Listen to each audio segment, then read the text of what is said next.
gran historia de la Guerra Civil Española.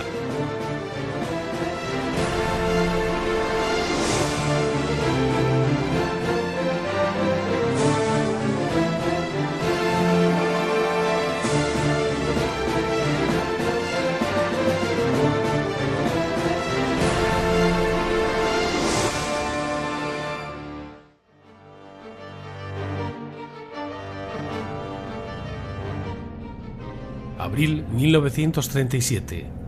La guerra civil recorre España de norte a sur.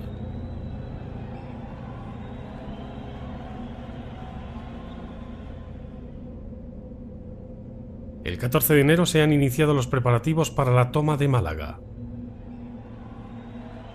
El avance se produce simultáneamente por dos puntos: las sierras que envuelven la ciudad y la carretera de la costa.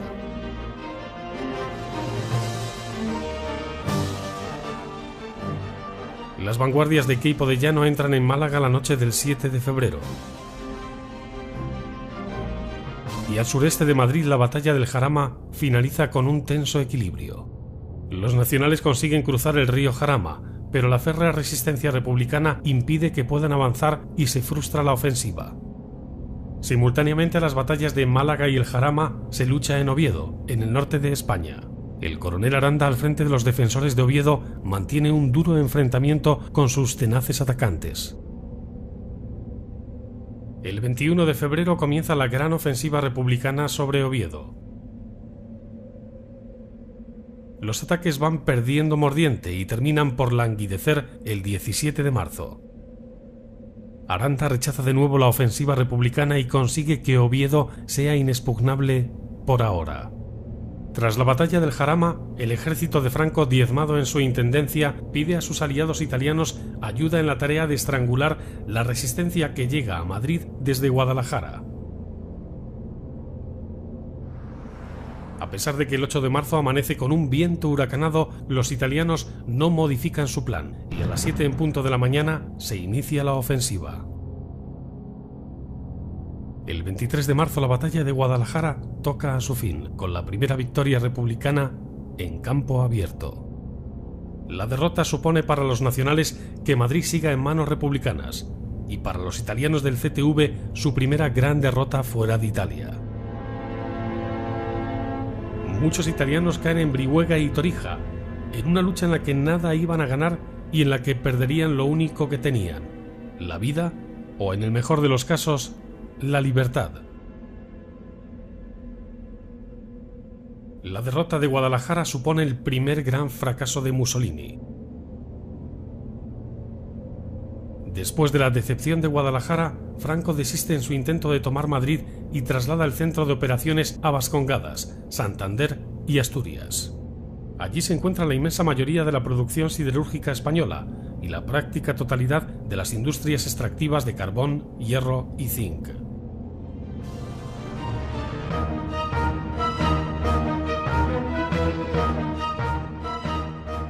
La guerra se traslada al norte.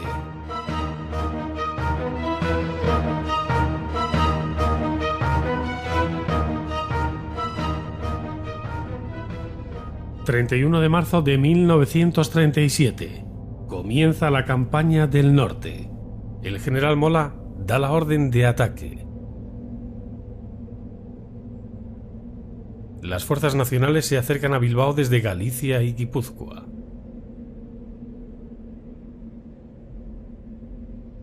El ejército republicano del norte, bajo el mando del general Llano de la Encomienda, se prepara para la embestida nacional, nutrido por tres cuerpos de ejército: el de Euskadi, el de Santander y el de Asturias. Pero el ejército de Euskadi va a operar en todo momento al margen de las 6 brigadas republicanas enviadas al País Vasco. Las fuerzas nacionales despliegan 40.000 efectivos para la campaña. El Estado Mayor calcula alcanzar Bilbao en 3 semanas. Sus unidades de élite, las brigadas navarras, van a llevar el peso del ataque a Vizcaya. Formadas a partir de los tercios de Requetés, son muy combativas, obedientes y con una moral muy elevada. En ellas se aglutinan voluntarios carlistas, soldados profesionales, falangistas y algunas tropas marroquíes. El general Solchaga comanda estas unidades de élite.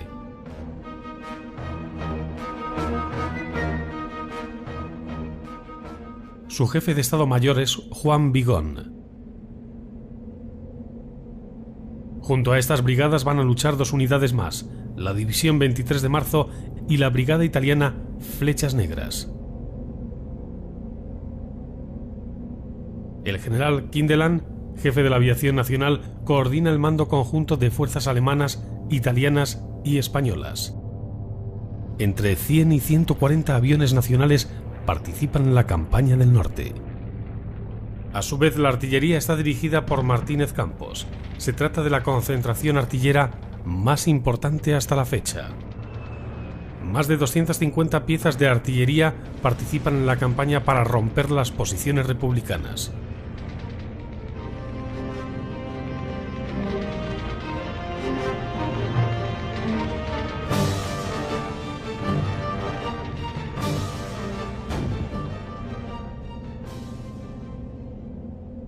Otra baza de gran importancia para el bando nacional va a ser la Armada.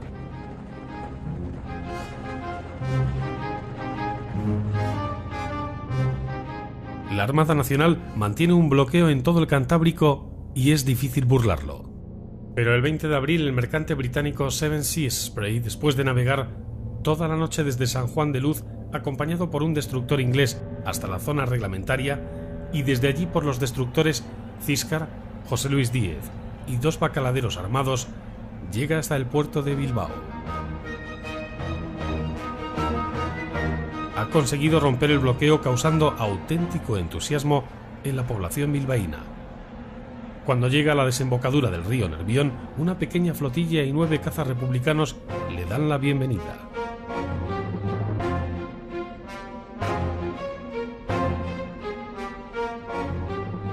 Desde los muelles, decenas de miles de personas miran, vitorean y gritan al buque inglés.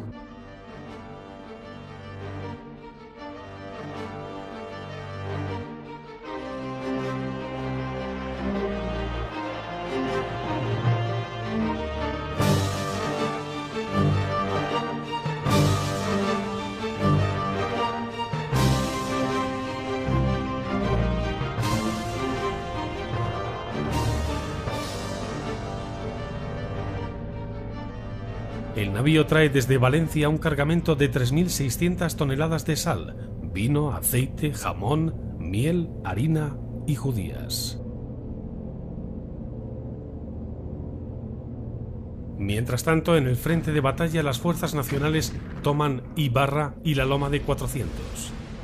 Cortan la carretera de Mondragón a Elorrio y ocupan Memaza, abandonada por los republicanos. La primera brigada navarra ocupa Elorrio y logra romper la primera línea defensiva de los republicanos. El ejército de Mola ocupa el último pueblo de la provincia de San Sebastián, Eibar, desatando la euforia entre sus hombres. García Baliño, al mando de la primera brigada de Navarra, realiza en los Montes Inchortas la primera maniobra de gran estilo de la Guerra Civil Española, consistente en ataques combinados de artillería y aviación. Bajo un intenso fuego artillero y aéreo simultáneo, los Montes Inchortas caen finalmente en manos nacionales. Los ataques combinados de artillería y aviación resultan un éxito en el avance franquista. Aguirre dispone en ese momento de 93 batallones de infantería frente a los 75 batallones nacionales. El 26 de abril continúan los avances nacionales por tierra. Al mismo tiempo, la Legión Cóndor se dirige a Guernica. El interés estratégico de la Villa Foral está fuera de toda duda. En la localidad existen importantes industrias bélicas y 4 acuartelamientos de tropas. El mismo presidente vasco lo cancela por seguridad. A causa de la proximidad del frente y la retirada de tropas, ese lunes, día tradicional de mercado en la villa, es oficialmente suspendido. 4:30 de la tarde. Los habitantes de Guernica escuchan sonar las campanas, advirtiendo la inminente llegada de aviones enemigos. El mismo día que los nacionales toman Eibar, aviones alemanes e italianos salen de los aeródromos de Logroño y de Soria hacia la población vizcaína. Entre los aviones alemanes participan Heinkel E-111, Junker 52-3M, los nuevos Messerschmitt Bf-109 y los viejos Heinkel 51.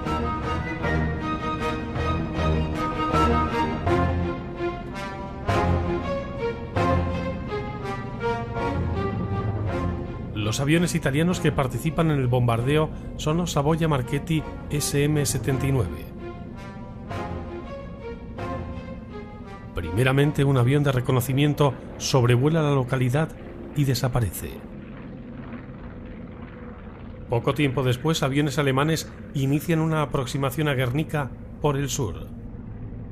La villa carece de defensas antiaéreas y las fuerzas aeronáuticas republicanas son mínimas. Pero cualquier punto de la villa está a 5 minutos del monte, teniendo tiempo la población para ponerse a salvo entre la primera descarga de bombas y las siguientes.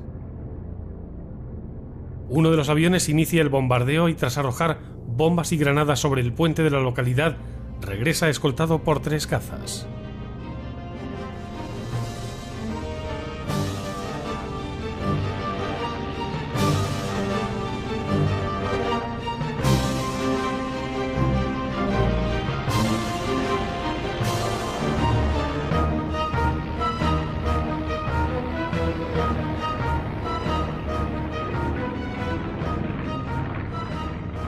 Seguidamente entra en acción una unidad compuesta por 23 bombarderos Junker Ju-52.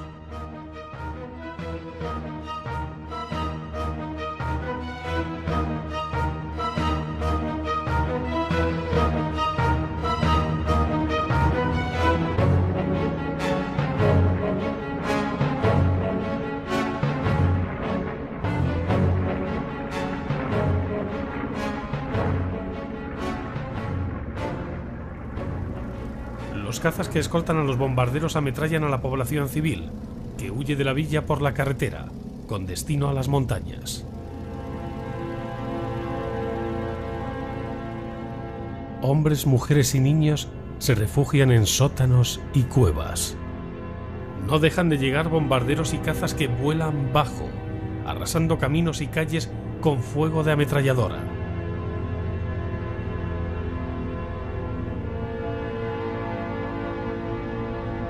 Los bombarderos arrojan su letal carga de bombas y granadas durante 3 largas horas.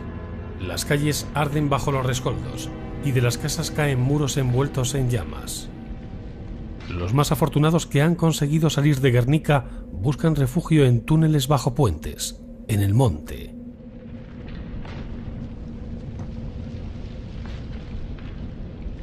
La combinación de bombas incendiarias y explosivas provocan una enorme devastación que acaba con la casi totalidad de Guernica. Las alarmas dejan de sonar a las 19:30 horas. Los bombarderos y cazas se alejan de Guernica. En Barcelona, el 3 de mayo se inicia la crisis en el gobierno de Cataluña. El edificio de la Telefónica es asaltado. Controlado por la CNT, guardias enviados por el Comisario General de Orden Público intentan desalojar a las milicias anarquistas.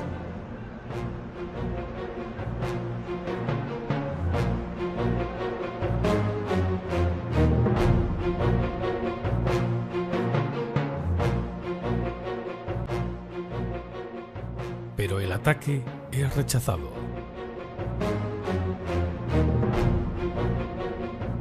Estalla una revuelta anarcosindicalista en Barcelona. Entre los días 3 y 7 de mayo tienen lugar los sucesos de Barcelona, en los que se enfrentan guardias de asalto y milicias comunistas con organizaciones anarquistas y el POU.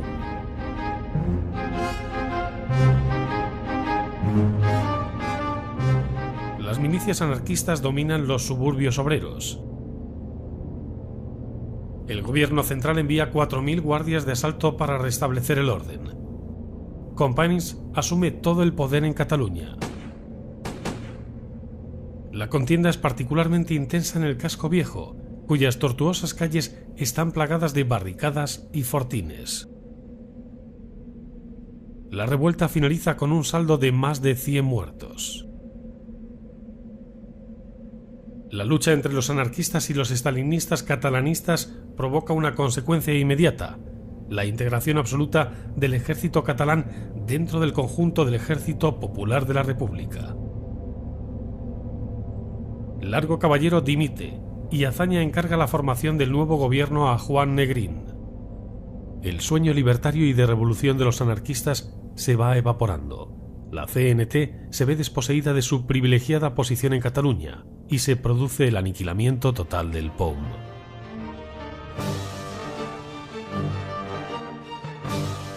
El orden vuelve a Barcelona y a toda Cataluña, pero comienza una durísima represión.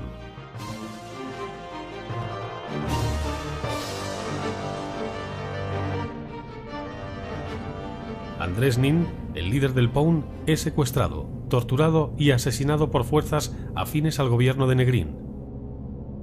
En el frente norte, mientras tanto, el cerco nacional se estrecha. Las tropas de Mola y la brigada italiana presionan ya por los 4 puntos cardinales.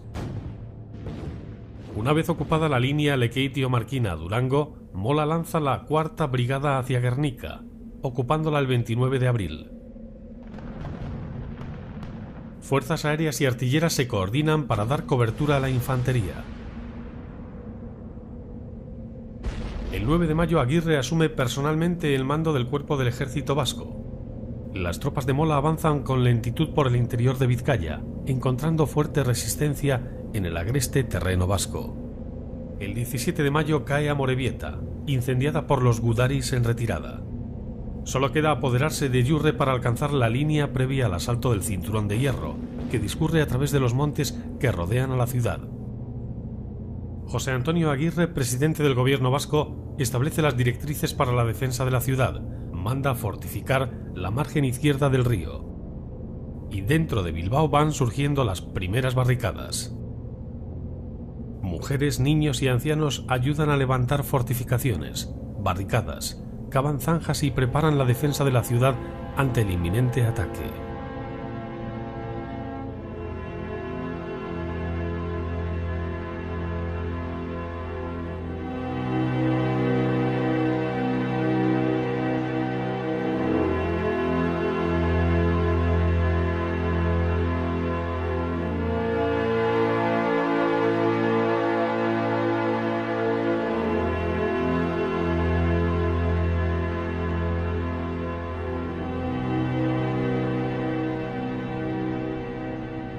Aguirre hace recaer sobre la aviación todos los éxitos de las brigadas navarras y reclama el refuerzo de sus medios aéreos.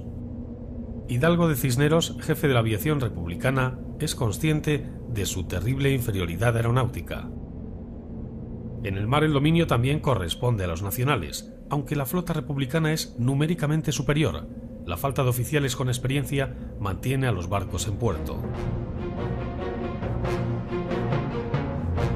El 3 de junio fallece cerca de Burgos, en accidente aéreo, el general Emilio Mola.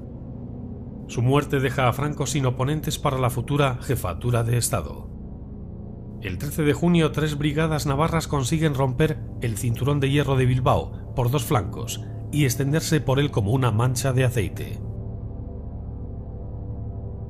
El general Fidel Dávila, mano derecha de Franco, ocupa el lugar de Mola y pasa a dirigir la campaña del norte. Las tropas de García Baliño ya pueden ver Bilbao desde las alturas. Solo el monte Archanda y el alto de Enecuri les separa de la ciudad. El general Dávila y sus 40.000 soldados nacionales están a punto de entrar en Bilbao.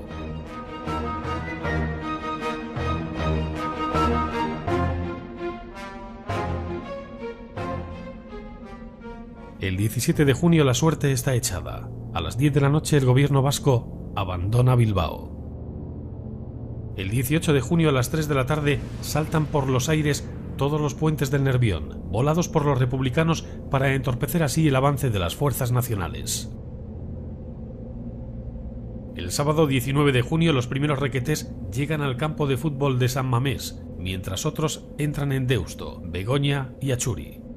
Mientras varios batallones vascos se retiran, otros se entregan en la ciudad sin resistencia. Bilbao tenía un acusado valor simbólico para los requetés, que en las dos guerras carlistas del siglo XIX habían fracasado en sus intentos de tomar la ciudad.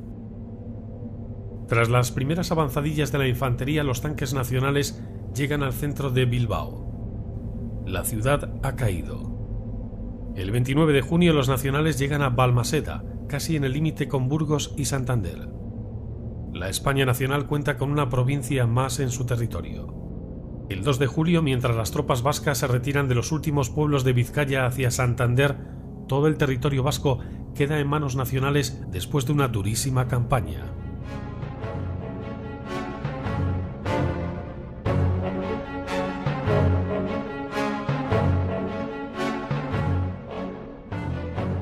A punto de cumplirse el primer año de guerra civil, los avances nacionales siguen imparables. Tras la toma de Bilbao el 19 de junio de 1937, no hay descanso para las tropas nacionales que van ocupando los últimos reductos vascos. En julio de 1937, el imparable avance de los nacionales en el frente norte impulsa al mando republicano a orquestar una maniobra de distracción en la zona centro del país.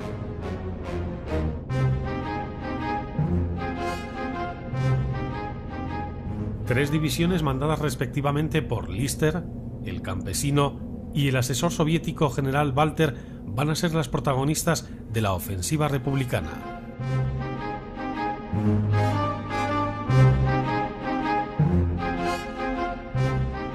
Se ordena la concentración de 14 brigadas que deben desplazarse a sus posiciones de ofensiva, en marchas nocturnas y a pie, con el fin de pasar inadvertidas a la observación enemiga. El objetivo es abrir un nuevo frente en el centro de la península que obligue a los nacionales a desviar efectivos hacia esa zona. Una ofensiva en la meseta central asestaría a los nacionales un golpe por la espalda y aliviaría la presión sobre el territorio que aún no ha sido conquistado en el norte. El ataque republicano se va a producir justo allí donde, debido a la enorme longitud del frente que las fuerzas nacionales deben cubrir y defender, es más fácil resquebrajar. El subsector de Brunete constituye un boquete muy peligroso que invita a infiltraciones enemigas.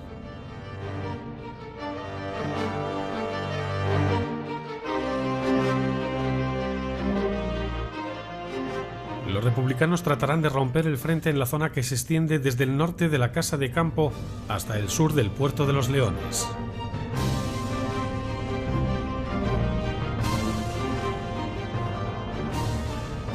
Para ello concentra a principios de julio cerca de 125.000 combatientes apoyados por más de 300 aviones, 40 carros blindados, 130 tanques y más de 300 piezas de artillería en el frente del sur de Madrid.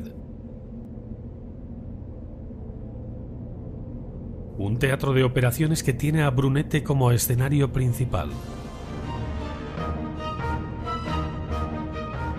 Los mandos nacionales del Ejército del Centro lo saben, pero solo reciben 2 batallones para reforzar la delgada línea del extenso frente.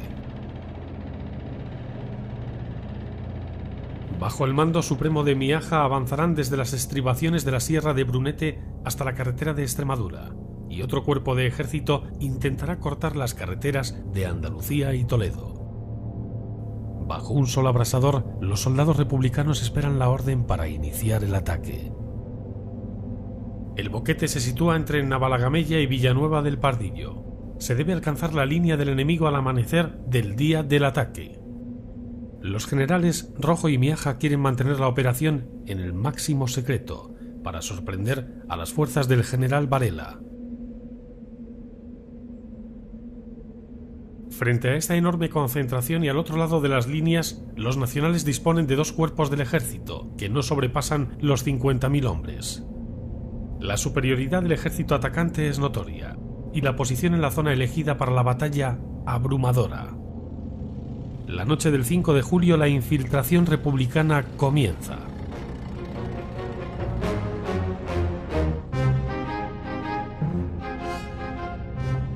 La 46 División del Campesino avanza con sigilo a través de las líneas enemigas desde Valdemorillo para acercar a las fuerzas nacionales en Quijorna. Los hombres del campesino se infiltran en el más absoluto silencio como sombras guerreras. 4 batallones se desvían por el camino de Olla Espesa y rodean Quijorna por los 4 costados del pueblo. Los soldados de la 11ª División de Lister hacen lo propio infiltrándose en Brunete. Medianoche del 6 de julio. En el norte de España, los nacionales, pisando suelo montañés, se disponen a avanzar hacia Santander.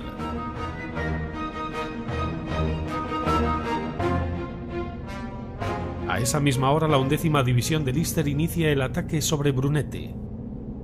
Con las primeras luces del día, los soldados calan bayonetas, reparten bombas de mano y cargan contra las primeras casas del pueblo. El puesto de mando nacional y algunos edificios resisten unas horas, pero el fuego cruzado de las ametralladoras, acompañado de rápidos asaltos, termina con las últimas resistencias.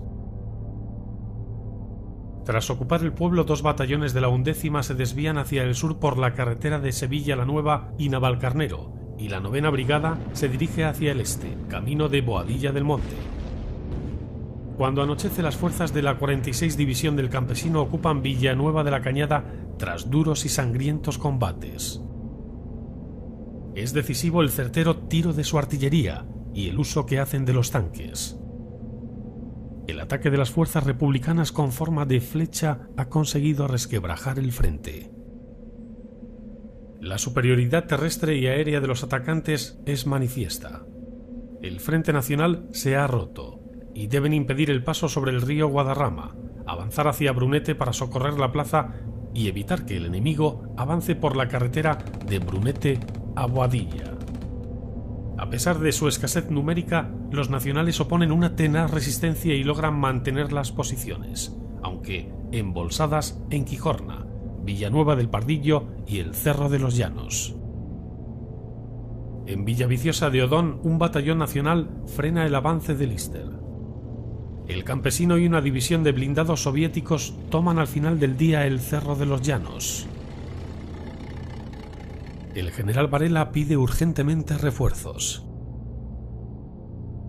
Sin tocar en ningún caso el frente del norte, el general Franco decide desviar unidades próximas, reforzando el frente con las divisiones 150 y la 108 de su ejército del centro, hasta llegar a reunir una fuerza superior a los 100.000 soldados.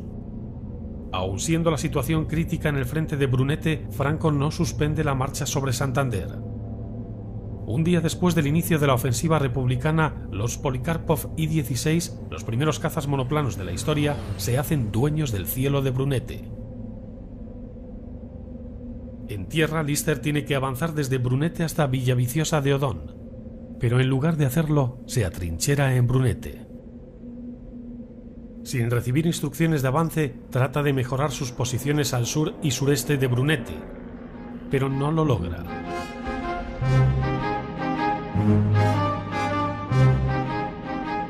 Los nacionales aprovechan bien esa tregua y al caer la noche forman una barrera de contención en un semicírculo alrededor de Brunete, con la primera bandera de la Legión, los tabores 1, 5 y 6 de regulares de Melilla y el batallón de la Victoria. Ninguno de los 2 bandos pudo dormir esa noche. Aunque las fuerzas de Lister están taponadas en Brunete, el Estado Mayor republicano decide que continúe la ofensiva.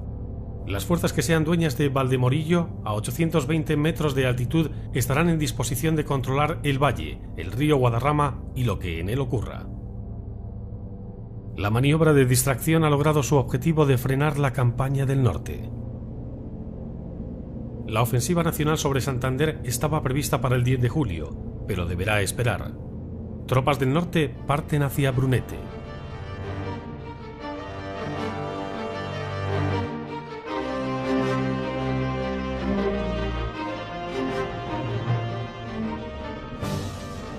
Franco suspende el avance sobre Santander. El general Kinderland, jefe de la aviación nacional, manda a la zona un gran número de aviones. Las 4ª y 5ª Brigadas Navarras inician su marcha hacia Brunete para reforzar las tropas nacionales. La defensa se va afianzando y la ruptura se suelda. aunque todavía de forma precaria. Franco y su Estado Mayor se desplazan a la zona.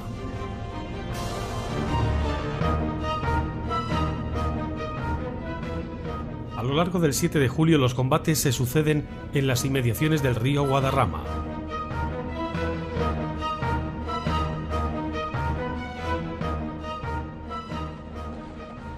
La 11ª División logra cruzar el río a la caída de la tarde, con Lister a la cabeza.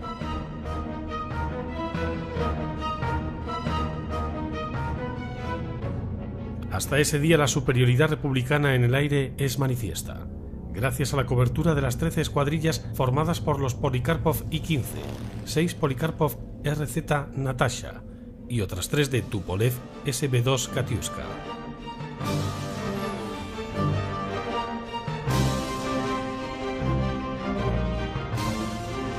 En tierra, después de 16 horas de intensa lucha, el campesino comunica al alto mando que Quijorna ha caído. Fue una acción magnífica de Modesto, quien demostró que no solo era capaz de mandar un cuerpo de ejército, sino que, si era necesario, se ponía en primera línea y mandaba a los batallones como el mejor capitán de campo. El 9 de julio el general Kinderland destina el grueso de la aviación nacional para expulsar a los republicanos de la orilla derecha del río Guadarrama. En los días sucesivos van a tener lugar 5 ataques espectaculares y sangrientos que dejarán las faldas del Risco sembradas de cadáveres.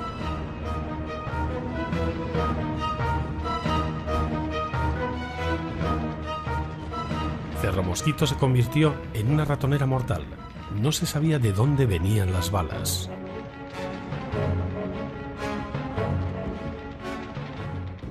El día 10, los ataques y bombardeos republicanos sobre Villanueva del Pardillo son muy intensos, pero los nacionales, con el general Asensio a la cabeza, resisten.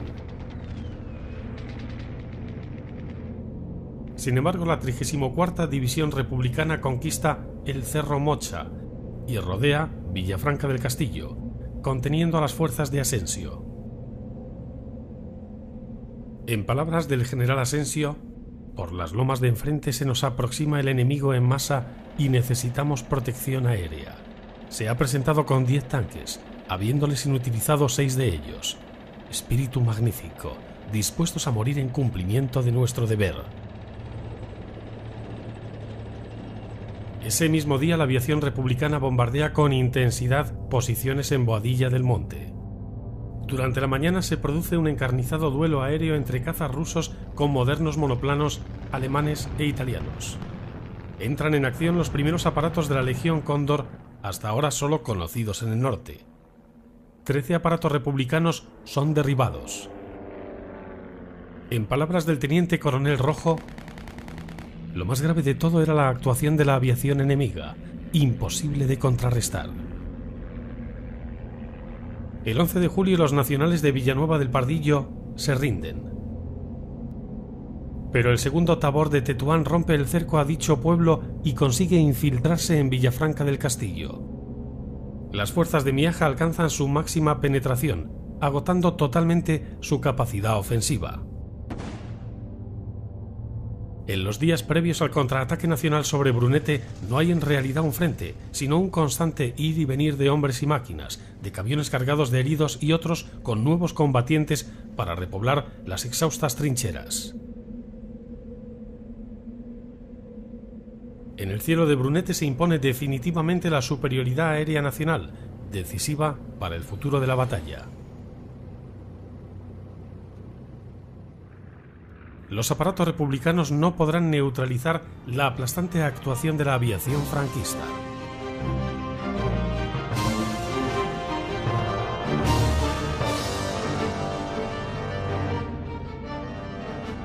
García Morato, el as de la aviación nacional, es llamado para incorporarse al aire de Brunete. La mejor unidad de caza, la temida Patrulla Azul, va a cambiar las tornas del combate aéreo a favor del bando nacional. Acudimos con una premura exagerada a los cielos de Brunete para desequilibrar la ventaja inicial de los republicanos, teniendo que volar muchas veces en aviones a los que no estábamos acostumbrados.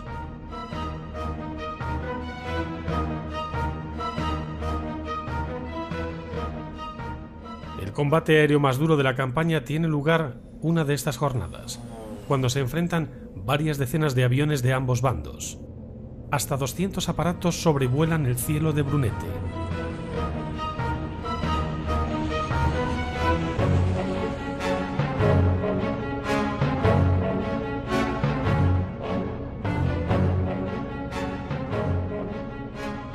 En tierra, los únicos combates se producen la mañana del 15 de julio en las inmediaciones de Villafranca del Castillo.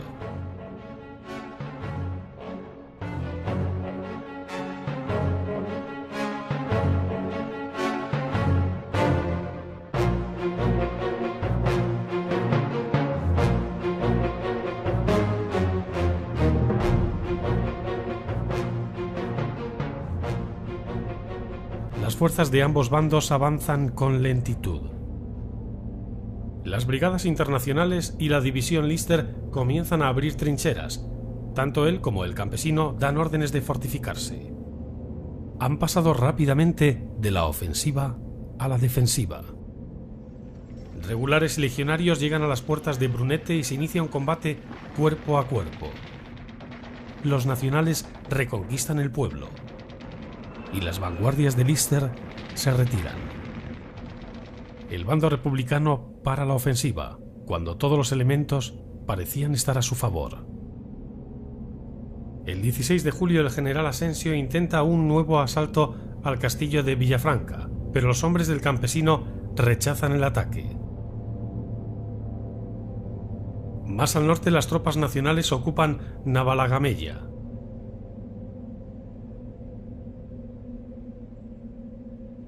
Sin embargo, 40 blindados soviéticos acuden a su petición de socorro y Brunete queda por tercera vez en manos del ejército republicano.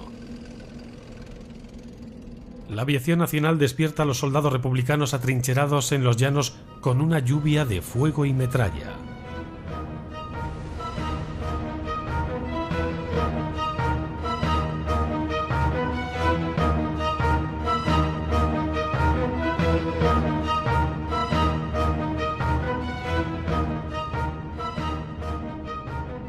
Ha comenzado la contraofensiva nacional. Es el 18 de julio de 1937.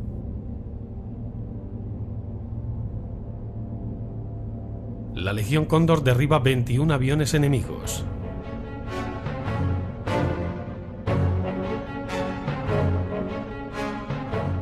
Desde ese día los aviones republicanos apenas aparecerán ya por la batalla, dejando desamparadas a las tropas, que son ametralladas sin descanso. Ambos contendientes llevan luchando 15 días y avanzan con lentitud sobre el terreno. El 19 de julio los nacionales desencadenan un nuevo ataque sobre la carretera de Brunete a Boadilla del Monte. Los republicanos abandonan sus posiciones en desbandada. Tras 2 semanas de combates en Brunete y alrededores, la situación se vuelve desesperada para los republicanos. Las divisiones del campesino y de Lister ya piden el relevo tras 15 días de combate, pero el inicio de la contraofensiva nacional impide que éste se efectúe y deben seguir en la brecha.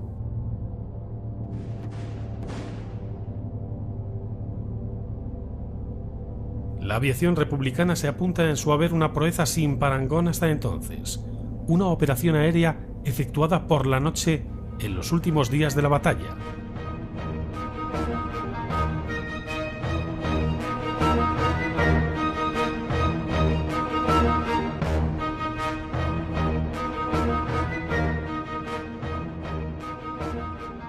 Una escuadrilla nocturna consigue derribar un Junker 52.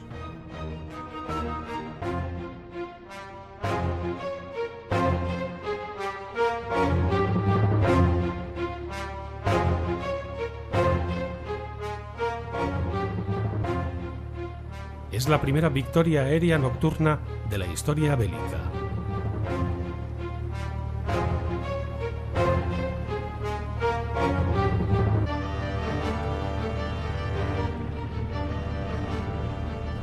Los dos ejércitos se sostienen en pie, pero sin avanzar ni ceder un palmo de tierra. El silencio del alba del día 24 se rompe con un intenso bombardeo artillero nacional sobre el sector de Brunete.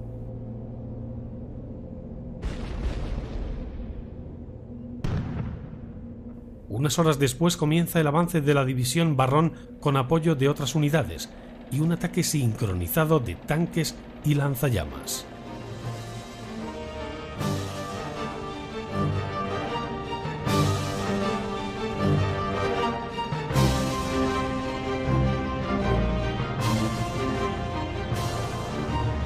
A mediodía y después de fuertes combates, las tropas nacionalistas ocupan de nuevo el pueblo. Las unidades de la división 11 de Lister se baten a la desesperada a pesar de acumular más de 20 días de lucha ininterrumpida.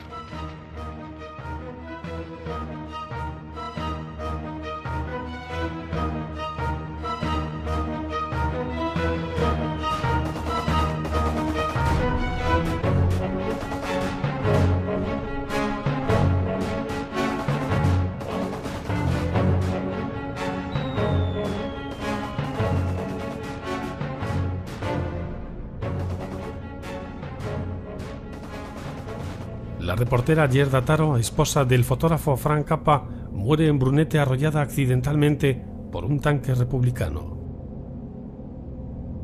Apoyando a Lister se encuentran los hombres de la 14ª División de Mera, pero la situación se agrava y se retiran abandonando las posiciones hasta el cementerio de Brunete, situado sobre una pequeña altura desde la que se domina la población. Toda la mañana del día 25 se lucha en torno al cementerio, hasta que un avance nacional expulsa a los republicanos desplazándolos a un bosque cercano, en el que son bombardeados. Las tropas de Lister y del campesino, agotadas y sin el relevo solicitado, abandonan. Brunete vuelve a manos nacionales.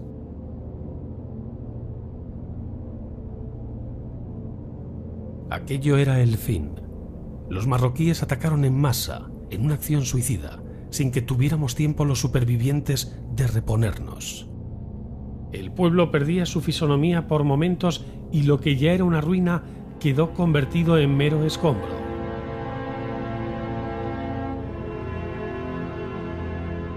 Brunete, o lo que queda de él, vuelve a los nacionales después de 20 días de sangrienta batalla.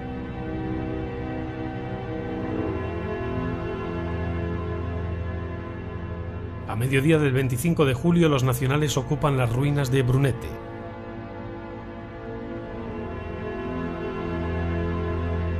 El general Varela y el general Asensio solicitan del alto mando nacional permiso para continuar la ofensiva aprovechando la ventaja obtenida sobre el enemigo, pero el general Franco considera de mayor importancia retirar las fuerzas del Ejército del Norte que han apoyado la ofensiva de Brunete, para así continuar la campaña sobre Santander. Los republicanos conservan Quijorna, Villanueva del Pardillo y Villanueva de la Cañada. Ambos bandos se atribuyen la victoria, pero la batalla finaliza como todas las que han tenido como escenario el Frente de Madrid, sin que ninguno de los contendientes haya alcanzado sus objetivos. La ofensiva de Brunete ha retrasado 5 semanas la campaña nacional sobre Santander. Pero pese a la batalla y a los miles de muertos, la campaña del norte continúa su marcha imparable.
la libertad. La derrota de Guadalajara supone el primer gran fracaso de Mussolini. Después de la decepción de Guadalajara, Franco desiste en su intento de tomar Madrid y traslada el centro de operaciones a Vascongadas, Santander y Asturias. Allí se encuentra la inmensa mayoría de la producción siderúrgica española y la práctica totalidad de las industrias extractivas de carbón, hierro y zinc.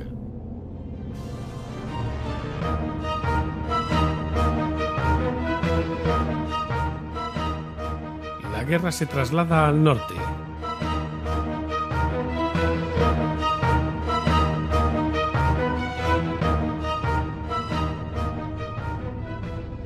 ...31 de marzo de 1937... comienza la campaña del norte. El general Mola da la orden de ataque.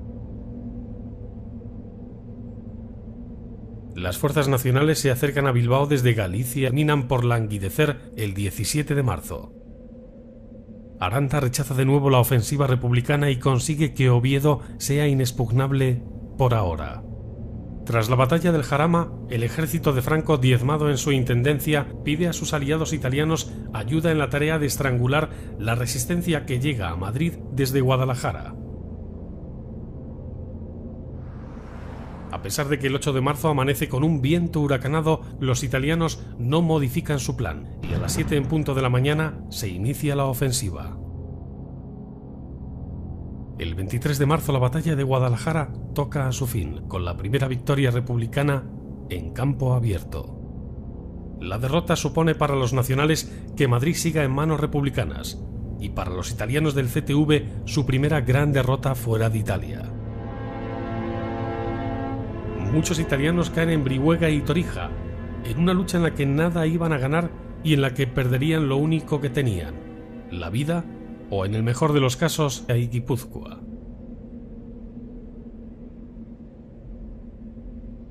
El ejército republicano del norte, bajo el mando del general Llano de la Encomienda, se prepara para la embestida nacional, nutrido por 3 cuerpos de ejército: el de Euskadi, el de Santander y el de Asturias. Pero el ejército de Euskadi va a operar en todo momento al margen de las 6 brigadas republicanas enviadas al País Vasco. Las fuerzas nacionales despliegan 40.000 efectivos para la campaña. El Estado Mayor calcula alcanzar Bilbao en 3 semanas. Sus unidades de élite, las brigadas navarras, van a llevar el peso del ataque a Vizcaya. Formadas a partir de los tercios de Requetés, son muy combativas, obedientes y con una moral muy elevada. En ellas se aglutinan voluntarios carlistas, soldados profesionales, falangistas y algunas tropas marroquíes.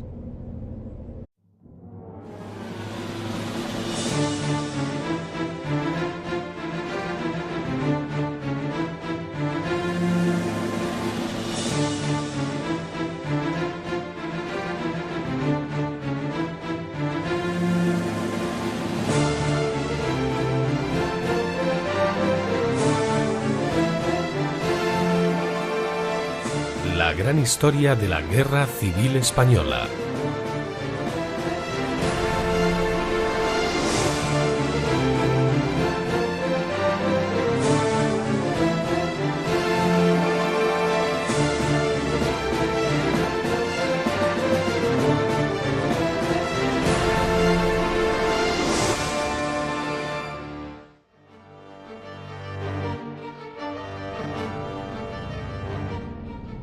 Abril 1937. La guerra civil recorre España de norte a sur.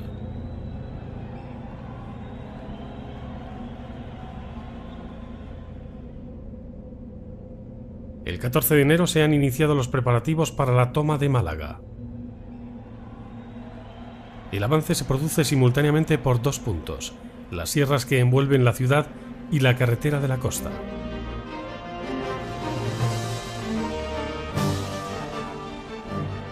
Las vanguardias de Queipo de Llano entran en Málaga la noche del 7 de febrero. Y al sureste de Madrid la batalla del Jarama finaliza con un tenso equilibrio. Los nacionales consiguen cruzar el río Jarama, pero la férrea resistencia republicana impide que puedan avanzar y se frustra la ofensiva. Simultáneamente a las batallas de Málaga y el Jarama se lucha en Oviedo, en el norte de España. El coronel Aranda, al frente de los defensores de Oviedo, mantiene un duro enfrentamiento con sus tenaces atacantes. El 21 de febrero comienza la gran ofensiva republicana sobre Oviedo. Los ataques van perdiendo mordiente y